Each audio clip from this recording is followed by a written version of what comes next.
अगर हम कोई एसेट का कंस्ट्रक्शन कर रहे हैं और हम कुछ ऐसे ऑपरेशंस करते हैं जिसको हम लोग इंसिडेंटल ऑपरेशन, ये 10 नहीं है, IO लिखा हुआ है, हम कोई ऐसे इंसिडेंटल ऑपरेशंस करते हैं जो एसेट कंस्ट्रक्शन से कोई तरीके से भी कनेक्टेड नहीं है,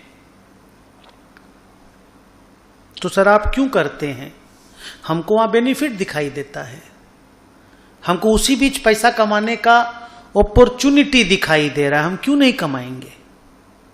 पर वो एसेट कंस्ट्रक्शन का पार्ट नहीं था कभी भी, आज भी नहीं है। तो वो सारा ऑपरेशन पे मेरा जो एक्सपेंस लगा और मेरे को जो रेवेन्यू मिला वो एसेट के कॉस्ट का पार्ट नहीं बनेगा, वो अलग से प्रॉफिट एंड लॉस अकाउंट में ट्रांसफर हो जाएगा। इस गलतफहमी में मत रहना कि एसेट का काम चल रहा है तो any Tom Dick and Harry नाम के खर्चे को एसेट में घुसेड़ दें। नहीं, आप एसेट बना रहे हो, वहां पे लेबर बैठ के दारू पी रहा, आप दारू का खर्चा को कैपिटलाइज कर दोगे क्या? आप समझ रहे हो, मैं थोड़ा सा ये सब वर्ड बोलता हूं, थोड़ा गुस्सा आता होगा आप लोगों को भी। भाई लोग क्या है ना, कोई भी चीज को कैपिटलाइज कर देंगे, ऐसे थोड़ी होता है। कॉस्ट के बारे में क्या लिखा गया? कॉस्ट विच वेर नेसेसरी, नहीं to bring the asset to the location and condition, नहीं। तो ये ध्यान देने की बात है भाई। बन रहा है एसेट, कुछ भी कैपिटलाइज होगा, बच्चे की शादी करा दो उस बीच में, बोला एसेट बन रही थी ना भाई, उसी साइट पे तो शादी कराए थे। सो इसी चीज को लेकर के ना, ये जो फंडा है, हम लोग तो जानते हैं, हम लोग उस टाइम पे ऑडिट करते थे 95-96 में, माने 92-93-94-95 वगैरह में, तो उस वक्त अजीब ही टाइप का अकाउंटिंग होता था, माने इतना कमजोर कि आप सोच ही नहीं सकते। जिसको जो मन आया वो लिख देता था, एस वेस वगैरह बन रहे थे, एस सब भी बने नहीं थे, इंड एस का तो नाम ही नहीं था। तो किसका जो मन आया वो आ जाए। ऑडिटर अपनी स्किन को कैसे बचाता था? ऑडिटर को भी तो बचाना है ना अपने आप को, तो लिखता था एच सर्टिफाइड बाय द मैनेजमेंट, हर चीज में लिखता था एच सर्टिफाइड बाय द मैनेजमेंट, ताकि कभी कोई चीज का प्रॉब्लम आ जाए तो इस लाइन से हम बच पाए। पर इससे बच नहीं पाओगे। H certified by the management बोलने से हो गया? तेरा काम क्या है?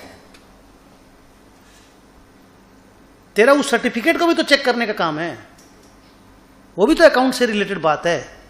बट एनीवे, वहां नहीं चलते। इस चक्कर में मैं आपको बताता हूं, ये जो बात मैंने बोला ना, शादी वाला, दारू वाला, इस चीज को ध्यान में रखते हुए इंस्टीट्यूट ने इंड AS 16 में अलग से सोचो, एक पैराग्राफ बना करके दिया कि भाई इस कॉस्ट को ऐड मत करना। नहीं तो क्या दरकार ये पैरा बनाने का? किसको किसको ऐड करना है हम तो बता चुके हैं, तो बाकी किसी को ऐड मत करना, खत्म हो गया था बात। फिर भी सोचो, एक पैरा बना करके दिया। तुम लोगों के घर में नहीं होता क्या? हम लोगों के घरों में भी होता था। हम लोग घर से निकले, बाप बोला ठीक है यहां जाना है तुमको, फिर ये भी बोलता यहां मत जाना।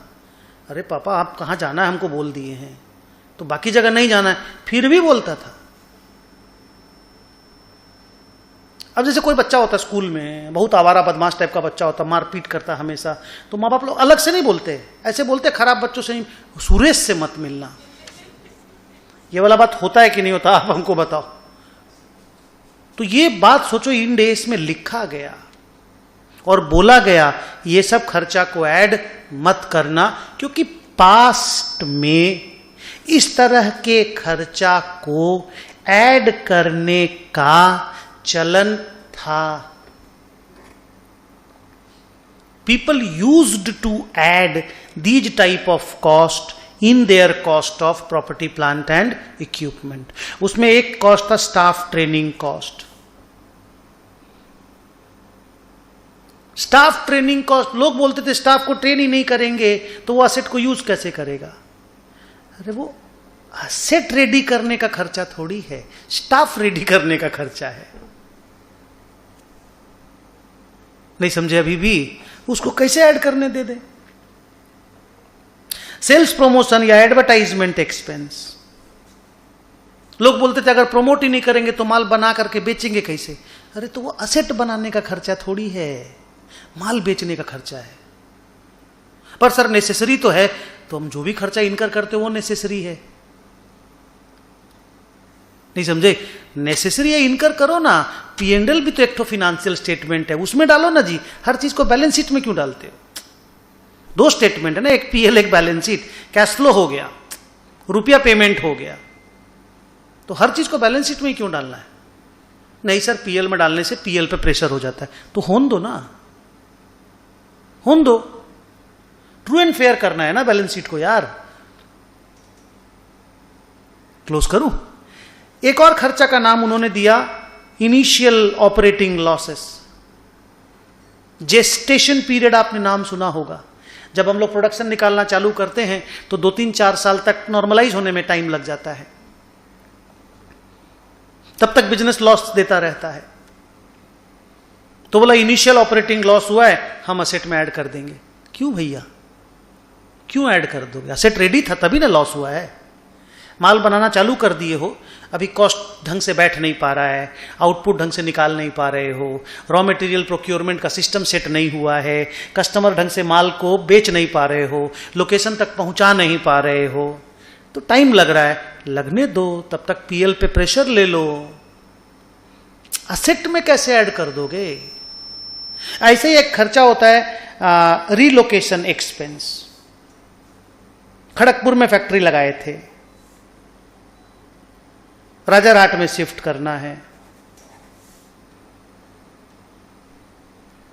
तो लगा दिए थे ना फैक्ट्री, आउटपुट चालू हो गया था ना, फिर वहां गुंडागर्दी होने लग गया, बोला यहां लेके आ जाना है, तो वहां से पूरा डिसमेंटलिंग करना पड़ा, यहां पूरा इंस्टॉलेशन करना पड़ा। नहीं समझे? लग गया 20 करोड़ रुपया, 1000 करोड़ का प्लांट था। होगा ही ना, ट्रांसपोर्टेशन में लगेगा, डिसमेंटलिंग में लगेगा, लाने में लगेगा, लगाने में लगेगा। बोला कैपिटलाइज कर। क्यों करोगे capitalize? Asset was ready, yes और नो? आप रेडी करने का खर्चा किए हो क्या? सर ये तो लग रहा है। क्या लग रहा है? क्या लग रहा है बोलो? वो लग रहा है इसीलिए तो बोला इंस्टीट्यूट ने। लोगों को लगता है ना, ये वाला पास्ट में लगता था, तभी तो पैराग्राफ बना करके दिया। वो सूर्य से ही है।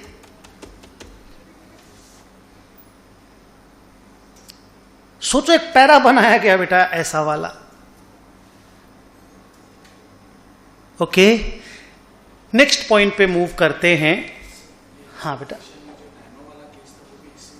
हाँ इसी में आएगा ही। अब नैनो वाला लोग कितना दूर तक रेडी किया था हमको मालूम नहीं, लेकिन बिल्कुल यहीं पे आता है।